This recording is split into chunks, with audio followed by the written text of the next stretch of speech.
Vamos abrir a palavra de Deus na primeira carta de Paulo aos Tessalonicenses, capítulo 5. Primeira carta de Paulo aos Tessalonicenses, capítulo 5. Nós vamos fazer a leitura do verso 16 até o verso 22. Primeira aos Tessalonicenses, capítulo 5, do verso 16 até o verso 22. Eu queria que nós lêssemos de forma alternada estes versos. Regozijai-vos sempre. Em tudo dai graças, porque esta é a vontade de Deus em Cristo Jesus para convosco. Não desprezeis as profecias.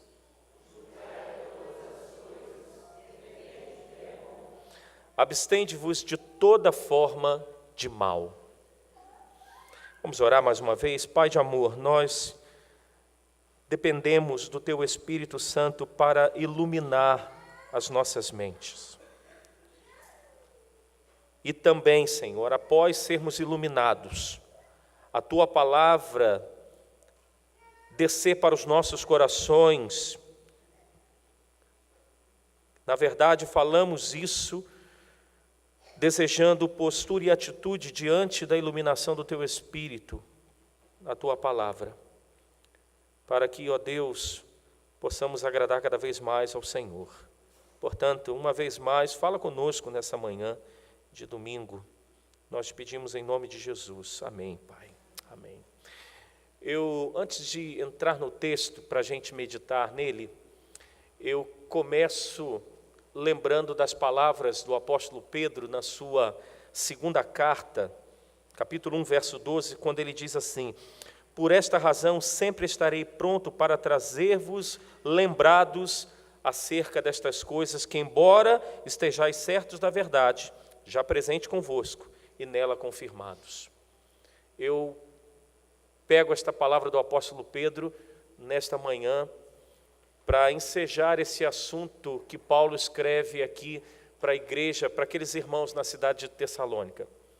O objetivo aqui nesta manhã é lembrá-los de algo que nós já sabemos, mas lembrá-los porque todos nós, ao longo da caminhada, nós esquecemos às vezes de algumas coisas. E principalmente os dias que nós vivemos são dias tão corridos. Eu tenho certeza que quase todos nós, de vez em quando, falamos assim: gente, já sexta-feira, sábado. Ontem mesmo encontrei com um vizinho no elevador e disse assim, e o vizinho virou para mim e disse assim: rapaz, hoje já é sábado, né? Eu falei: semana já foi. Daqui a pouco nós vamos chegar já, final de ano, Natal, porque a vida passa rápido. Principalmente nós que moramos em grande centro, a vida parece que ela é muito mais corrida do que numa vida de interior. Não é, Júnior? O Júnior está lá lembrando de Mutum. A vida mais tranquila. E às vezes na caminhada a gente esquece de algumas coisas. Então o meu objetivo é, como Pedro disse para aqueles irmãos ali, é lembrar de coisas que vocês já sabem, que eu já sei, mas que precisam ser lembradas. Paulo está no finalzinho desta carta para aqueles irmãos na cidade de Tessalônica. Uma igreja que ele, no início da carta, diz que era uma igreja operosa na sua fé, era uma igreja que ele teceu, na verdade, elogios, porque a igreja ali na cidade de Tessalônica, Paulo disse que era uma igreja modelo. Mas não obstante ser uma igreja modelo, uma igreja referencial, uma igreja... E quando eu falo igreja, irmãos, na maioria das vezes eu não quero pensar em estrutura. Eu quero pensar em organismo vivo, eu quero pensar em pessoas. Paulo diz então que aqueles irmãos ali, eles serviam de exemplo para outros irmãos. Mas não obstante a isso, Paulo recorda aqueles irmãos no final desta carta, algumas coisas importantes. Esta parte final do verso 12 até o verso 22 são algumas atitudes que Paulo escreve para que aqueles irmãos tivessem. Do verso 12 até o verso 13, estes dois versos mostram a atitude que aqueles irmãos deveriam ter para com os líderes da igreja. Do verso 14 até o verso 15, atitudes que devem ter e devem existir na igreja, entre irmãos. E do verso 16, que nós lemos, até o verso 22, são 7 atitudes que precisam estar presentes na nossa relação para com Deus. 7 atitudes que nós precisamos ter cada dia, cada momento, na nossa relação com Deus. A primeira atitude que Paulo então diz que devemos ter para com Deus, no nosso relacionamento com Ele, é regozijai-vos sempre. E essa palavra regozijai-vos é a mesma palavra de alegria. Em outras palavras, são as mesmas ditas na carta aos Filipenses, capítulo 4, verso 4, quando ele diz: alegrai-vos no Senhor, outra vez digo, alegrai-vos. Na nossa relação com Deus, a alegria deve estar presente sempre. Até porque a alegria é um fruto do Espírito Santo. E se nós temos o Espírito Santo, nós temos este fruto que se chama alegria. E ele diz então que nós devemos nos alegrar sempre. Este verbo regozijai-vos é um verbo que nós entendemos à luz do texto que é um verbo imperativo. Ou seja, é uma ordem. Não é uma sugestão que o apóstolo Paulo está dizendo aqui. Não é em eventuais momentos da nossa vida, da nossa caminhada, que a alegria deve estar presente. Porque assim vive este mundo. As pessoas que não têm o Senhor, o Espírito Santo de Deus que nos dá este fruto, a sua alegria está condicionada às circunstâncias. E aqui, esta atitude de alegria, ela independe da circunstância. Veja bem, Paulo não está dizendo que em todo momento nós viveremos alegres. Porque existem momentos, e nós sabemos disso, que nós passamos por tristezas, que nós passamos por momentos difíceis. Acabamos de orar, agora no início do culto, por 2 famílias enlutadas. Então eu tenho que rir, me alegrar? Não. Mas quando ele diz que eu preciso me alegrar sempre, como esta ordem que está sendo dada, independente das circunstâncias, porque o objeto da nossa alegria é o Senhor Jesus Cristo. Por isso que na carta aos Filipenses ele diz: alegrai-vos no Senhor.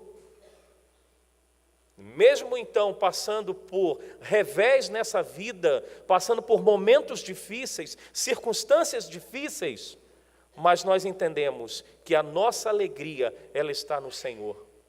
Neste Deus que providencia, para o caso destas 2 famílias, a tua, Shirley, e a da nossa irmã Abigail, a providência chamada consolo, ou por que não dizer também o luto. Então, por que Deus, por meio do seu Filho e na ação do Espírito Santo nas nossas vidas, proporciona esta providência e outras mais, eu devo me alegrar sempre no Senhor. Uma outra atitude que Paulo diz que todos nós precisamos ter como filhos de Deus é orar sem cessar. Como isso, gente? Se eu pego o coletivo, se eu estou dirigindo, se eu estou trabalhando, como orar sem cessar? Eu vou ter que estar dirigindo e balbuciando algo, eu estarei no trabalho e parece que falando sozinho. Não é isso que Paulo está dizendo. O que Paulo está dizendo significa que nós devemos voltar a fazer constantemente o uso da oração. É sermos dedicados à oração. Essa recomendação aqui vale para todos nós, mas principalmente para aqueles cristãos, filhos de Deus, que quase não oram, ou pouco oram, ou só oram em tempo de adversidades, de lutas e de tempestades na vida. Orar sem cessar, porque a oração, ela é uma expressão de dependência de Deus. Quando não oramos, ou quando oramos pouco, em outras palavras, nós estamos dizendo para Deus: eu sou autônomo, eu dou conta das demandas da vida. Mas quando nós oramos, nós dependemos de Deus. Então, orai sem cessar. Cultive o hábito da oração diariamente. Porque orar, entendam, orar é hábito. Quando você sistematicamente programa a sua agenda, o seu dia, você consegue. O grande problema é que às vezes nós não priorizamos a oração. E ela se torna algo eventual. E a recomendação para esta igreja, para estes irmãos, que Paulo já cita como exemplo, é que eles deveriam orar sem cessar. A terceira atitude para com Deus que Paulo diz: em tudo dai graças, porque esta é a vontade de Deus em Cristo Jesus para convosco. Em tudo dai graças. Ou seja, sempre há motivos para agradecer a Deus. Sempre. Mais uma vez eu recorro à nossa vida comum. Vamos dar graças às vezes por uma situação, vamos dizer, um problema sério na saúde. Descobri que eu tenho diverticulite. Que legal, Senhor, eu te agradeço pela diverticulite. É claro que não, irmãos. Mas em tudo dai graças, porque eu volto a expressar a mesma coisa quando eu expressei aqui: regozijai-vos sempre, porque eu sei que Deus está no controle de todas as coisas. Em tudo dai graças, porque eu sei que todas as coisas cooperam para o bem daqueles que amam a Deus. E quando, lá em Romanos 8, 28, Paulo diz isso, todas as coisas cooperam para o bem daqueles que amam a Deus, o que significa todas as coisas? Eu sei que nós não estamos em estudo bíblico, mas o que significa todas as coisas? Alguém pode me dizer? Hudson disse lá: todas as coisas. Todas as coisas. Porque eu sei que de alguma forma, ou talvez eu não entenda e nem saiba, mas se eu sou um servo de Deus alcançado pela graça, mesmo que eu não entenda, eu sei que aquilo ali vai cooperar para o meu bem, para forjar o meu caráter, para saber, no caso do exemplo que eu dei, da diverticulite, saber alimentar melhor, saber cuidar e zelar como mordomo do corpo que o Senhor dá. Todas as coisas cooperam. Regozijai-vos sempre, orai sem cessar, em tudo dai graças. É importante, irmãos, em tudo dai graças também, porque ao agradecermos a Deus por tudo, gera algo que eu acho que a nossa geração está precisando. Eu preciso, eu não sei você, mas eu vejo que a nossa geração precisa: contentamento. Nós vivemos uma geração que nada das coisas da esfera temporal parece que traz satisfação. Se eu compro um celular da última geração, lançado agora no último mês, se daqui a 5 meses a empresa lançar um modelo mais novo, já se tornou obsoleto esse de 4 meses atrás. Há uma falta de contentamento nos nossos dias. E quando eu dou graças a Deus por tudo, porque sempre haverá algo para agradecer a Deus, isso traz contentamento ao nosso coração. Uma outra atitude que Paulo diz para com Deus, e talvez esta daqui seja a chave para esta cessão das nossas atitudes com Deus. Não apagueis o Espírito. No Antigo Testamento, principalmente nos 3 ofícios que apontavam para Jesus Cristo, profeta, sacerdote e rei, havia uma porção, uma unção sobre estes ofícios, para que estas pessoas exercessem. E existia também a possibilidade do Espírito Santo ser retirado, esta unção ser retirada da vida destes que eram investidos nestas funções, profeta, sacerdote e rei. Você lembra do rei Saul? Quando o Espírito se retirou dele, ele continuou ainda um tempo reinando. É assustador quando nós lemos Ezequiel, capítulo 10, quando um profeta, Ezequiel, tem a visão, ele já estava no cativeiro, ele tem a visão de Jerusalém, e ele vê como se o Espírito de Deus estivesse sobre rodas. E no verso 18 do capítulo 10 de Ezequiel diz que o Espírito de Deus se retira do templo. Mas é assim, é uma cena que parece que as coisas continuam a mesma. O Espírito Santo não é retirado do crente, mas ele pode ser apagado.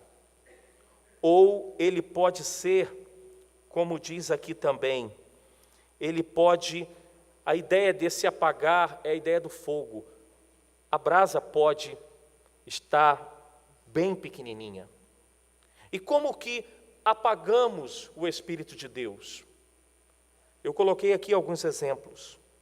Quando nós não mantemos o combustível aceso.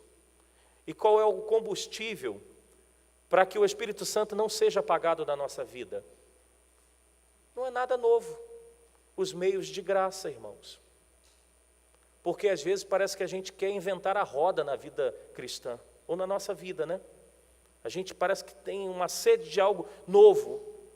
Por isso que igrejas, não criticando o crescimento ou o inchaço, como alguns autores comentam, de igrejas neopentecostais, eu fico pensando assim, eu não teria condições de ser pastor dessa igreja mesmo, porque a pessoa tem que ser um malabarista para poder atrair pessoas.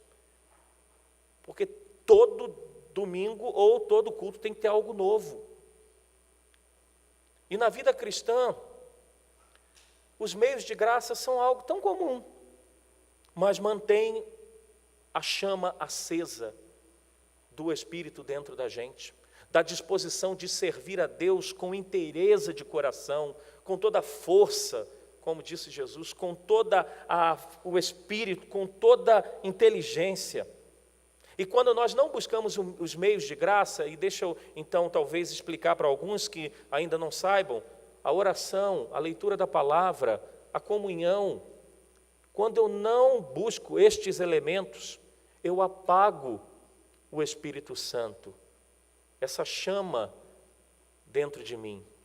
Uma outra coisa que nos faz apagar o Espírito é quando eu cedo ao pecado. Porque o pecado tem uma grande força de nos anestesiar. E quando, como disse Tiago, eu cobiço e eu gero o pecado dentro de mim, se eu não confessar e buscar logo a misericórdia de Deus e me arrepender, eu posso apagar o Espírito Santo. Eu coloquei mais um aqui. Nós apagamos o Espírito Santo quando não exercemos os dons que Deus concedeu a cada crente para ser desenvolvido na igreja. Cada cristão, cada crente no Senhor Jesus Cristo recebeu um dom. Quando eu não coloco este dom para a edificação do corpo de Cristo, eu apago o Espírito Santo. Por isso que às vezes nós vemos tantos irmãos desanimados. Eu sei que o desânimo pode vir de várias fontes, mas uma destas fontes é o não exercício dos dons. Eu achar que a minha função é frequentar os cultos, as programações. Nada mais enganoso do que pensar desta forma. Porque Paulo já disse na carta aos Coríntios, na sua primeira carta, a igreja é um corpo. E se você tem o Espírito Santo de Deus, é membro desta igreja e não exerce o seu dom, este corpo aqui está deficiente. Pode ser que ele esteja sem um dedinho, deixa eu fazer assim, ele esteja assim. Pode ser que esta igreja esteja manca, porque você esteja deixando de exercer o dom e, consequentemente, você apaga, você desanima na caminhada. Não apagueis o Espírito. Paulo diz mais ainda na atitude para com Deus, a quinta atitude: não desprezeis as profecias. E aqui o apóstolo Paulo não está falando de coisas escatológicas do fim, aquela profecia que muitos dizem, eis que eu te digo, meu servo. Não é essa profecia, não é esse tipo de profecia que Paulo está dizendo aqui. É justamente o conteúdo das Escrituras sagradas. Ele diz que eu não posso desprezar, ou eu não posso rejeitar, ou eu não posso entender que as Escrituras sagradas, o seu conteúdo, tem pouco valor para a minha vida. E por incrível que pareça, irmãos, se o apóstolo Paulo escreve desta forma, eu acho que é sintomático. Eu acho que é porque a gente, às vezes, despreza a palavra de Deus. Porque eu acho que se nós não desprezássemos a palavra de Deus, eu acho que, inspirado pelo Espírito Santo, o apóstolo Paulo não escreveria para irmãos que já eram exemplos de vida para aquela comunidade e outras igrejas também. A gente pode desprezar a palavra. E ele diz, não desprezeis as profecias. Por que não desprezar as profecias? Porque a palavra de Deus, ela edifica, exorta e ela consola. Quer ver? Olha o que Paulo diz, mesmo Paulo, na primeira carta aos Coríntios 14:3. Vamos lá, por favor.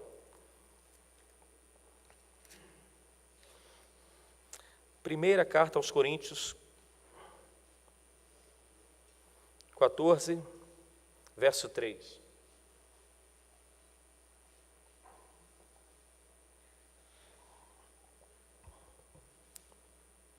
Vamos lá, todos juntos? Mas o que profetiza fala dos homens, edificando, exortando e consolando. Paulo diz, não despreze a edificação, não despreze a exortação ou o encorajamento, e não despreze o consolo que vem da palavra de Deus. Ô, gente, quer um consolo melhor diante da perda de um ente querido? Você, ao tomar conhecimento, óbvio, né, de que aquele que partiu no Senhor, e saber que ele agora só aguarda um corpo como o do Senhor Jesus Cristo glorificado, e saber que as dores que aquele ente querido foi acometido, ou a brutalidade da perda da vida, mas saber que está no Senhor, que é um consolo melhor do que esse. Eu me lembrei da dona Vera agora, quando nós estávamos sepultando a dona Senira, e nós falamos para a dona Vera, à luz das Escrituras, quando Pedro nos diz, temos uma viva esperança. De saber que quando nós estamos diante daquela urna, diante daquele corpo, não são palavras de blá blá blá para tentar anestesiar o momento da dor, mas são palavras reais e verdadeiras. Não desprezeis as Escrituras. Não desprezeis esse instrumento de exortação, de consolo e de edificação. E por fim, nós entramos na sexta atitude para com Deus. Julgai todas as coisas e retende o que é bom. Talvez vocês são mais pastoreados, talvez, tá? Pelos pastores e igrejas da mídia, ou seja, da televisão, do que às vezes por nós mesmos. Ontem eu não tive nenhuma programação pela manhã, e quando você vai para a Rede TV, você tem ali o sábado pela manhã todinha de programações. Desde Silas Malafaia até o Marco Antônio, lá, comunidade Zona Sul do Rio, depois entra a Universal, depois entra o Família Debaixo da Graça, depois entra o Edson Rebustini, Igreja Bíblica da Paz, enfim. Ontem eu parei para assistir alguns destes programas. Retende o que é bom,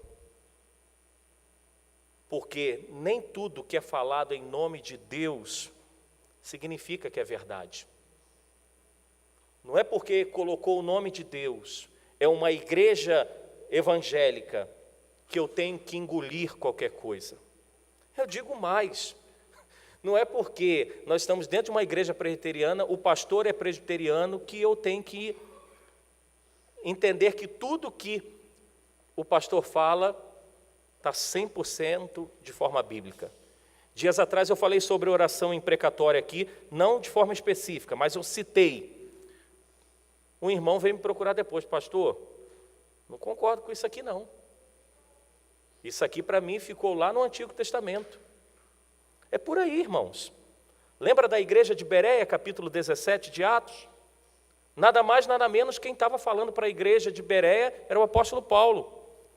Depois da pregação do apóstolo Paulo, eles pegavam lá, vamos ver se é isso mesmo. É isso mesmo. Então, julgai todas as coisas e retém o que é bom. Também não joga tudo no lixo e dizer, não, tudo porcaria. Mas retém o que é bom. Tenha discernimento. Né? Tenha discernimento. Mas para isso, óbvio, nós precisamos conhecer as Escrituras, porque senão seremos levados por qualquer vento, como diz a palavra, de doutrina. Claro que a gente precisa ter pelo menos uma base bíblica para não engolir qualquer coisa. Mas quando ele diz aqui, julgai todas as coisas e retende que é bom, tenha isso em mente, nem tudo que se fala em nome de Deus é verdade. Tenha cuidado com isso. Por fim, a sétima atitude, vamos lá todos juntos? Que eu vejo que, eu não sei se eu estou numa voz monótona, não estou falando alto e baixo, mas estou vendo que alguns já estão quase hibernando. Porque não está uma manhã com tanto frio para a gente estar com aquele preguiça de ter saído da cama, está calor. Vamos lá, todos juntos, o verso 22. Abstende-vos de toda forma de mal. É mais do que fazer mal.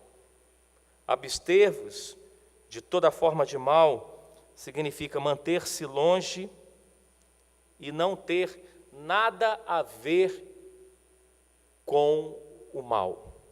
Eu sei que aqui, só esse versículo daria, assim, pano para manga, uma pregação de 40, 50 minutos. O que é mal? Né? O mal tem tantas facetas, o mal tem tantas manifestações, mas à luz do que você conhece nas Escrituras Sagradas, abstende-vos do mal.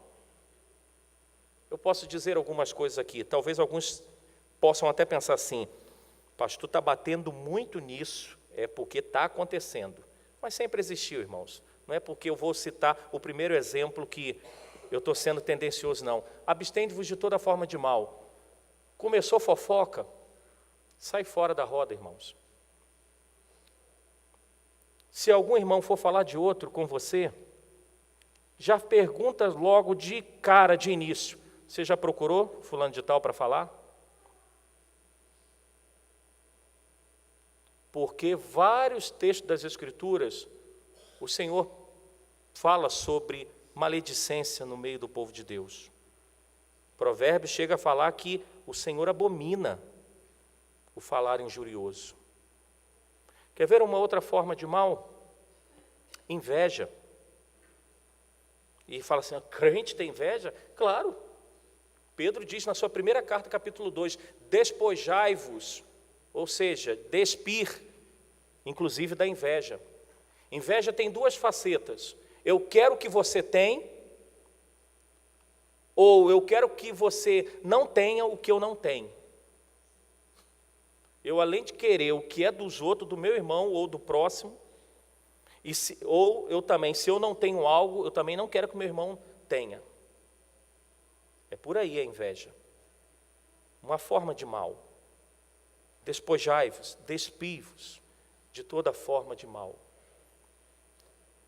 E aqui eu encerro 7 atitudes que todos nós sabemos.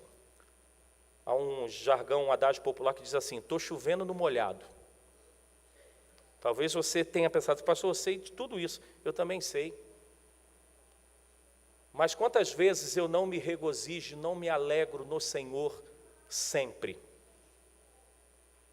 Quantas vezes o hábito da oração deixa de existir na minha vida?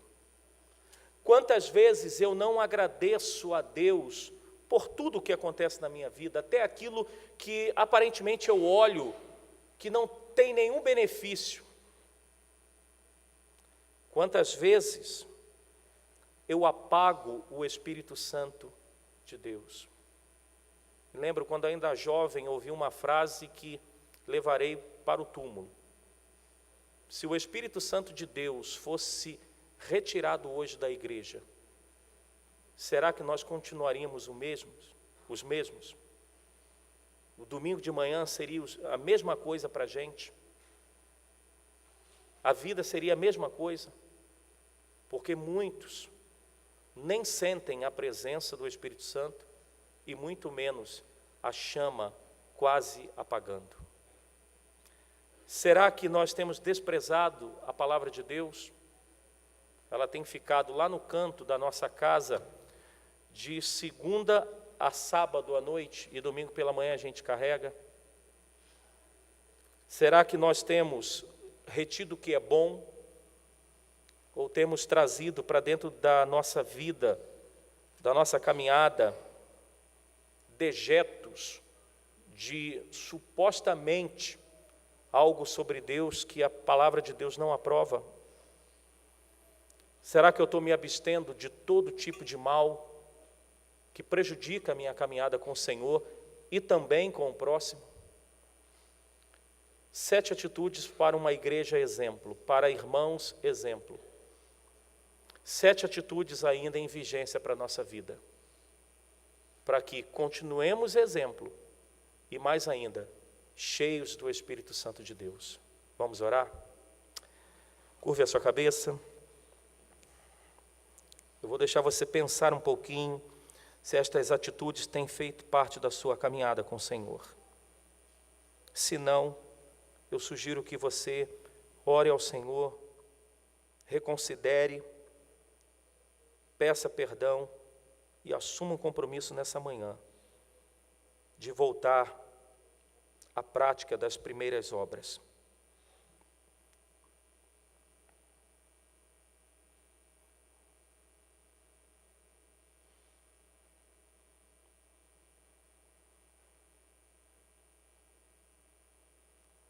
Tu nos conheces, Senhor. Tu nos conheces. Tu sabes como anda o regozijo, a alegria dentro da nossa vida. Tu sabes como está a nossa vida de oração, a dependência de Ti. Tu sabes se o nosso coração tem tido contentamento, se temos sido gratos ao Senhor por tudo, mesmo pelas coisas que, dentro da nossa visão, da nossa leitura, tem nos faltado.